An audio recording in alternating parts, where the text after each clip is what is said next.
ইরানের পররাষ্ট্রমন্ত্রী Abbas Araghchi যুক্তরাষ্ট্র ও ইসরায়েলকে আবারও কঠোর হুঁশিয়ারি দিয়ে বলেছেন, ইরানের বিরুদ্ধে নতুন কোনো সামরিক পদক্ষেপ নিলে তার ফল আগের মতোই ব্যর্থ হবে। তিনি বলেন, অতীতে যুদ্ধ ও চাপ প্রয়োগের মাধ্যমে ইরানকে দুর্বল করা সম্ভব হয়নি, ভবিষ্যতেও হবে না। বৃহস্পতিবার ভারতের নয়াদিল্লিতে অনুষ্ঠিত ব্রিক্সভুক্ত দেশগুলোর পররাষ্ট্রমন্ত্রীদের বৈঠকের ফাঁকে সাংবাদিকদের সঙ্গে আলাপকালে তিনি এসব কথা বলেন।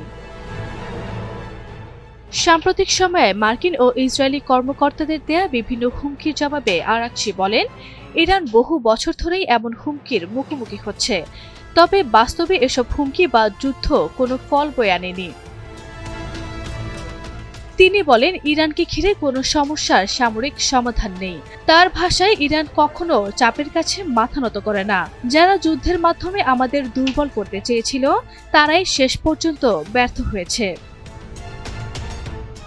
আরাকচি ইঙ্গিত দেন সম্প্রতি ইরানের বিরুদ্ধে চালানো মার্কিন ইসরায়েলি সামরিক অভিযানের দিকে। তিনি দাবি করেন, এই সংঘাতে ইরান সফলভাবে পাল্টা জবাব দিয়েছে এবং নিজেদের অবস্থান আরও শক্তিশালী করেছে। ইরানের পররাষ্ট্রমন্ত্রী আরও বলেন, যারা সম্মান দেখিয়ে ইরানের সঙ্গে কথা বলবে তারা একই সম্মান পাবে, কিন্তু হুমকি ও চাপ প্রয়োগের নীতি কখনো সফল হবে না। তিনি সতর্ক করে বলেন, আবার আমাদের পরীক্ষা করুন, তাহলে আপনারা নিজেদের আগের ব্যর্থতাই পুনরাবৃত্তি করবেন। আরাকচির মতে, সাম্প্রতিক সংঘাত মধ্যপ্রাচ্যের রাজনীতিতে বড় পরিবর্তনের ইঙ্গিত দিচ্ছে।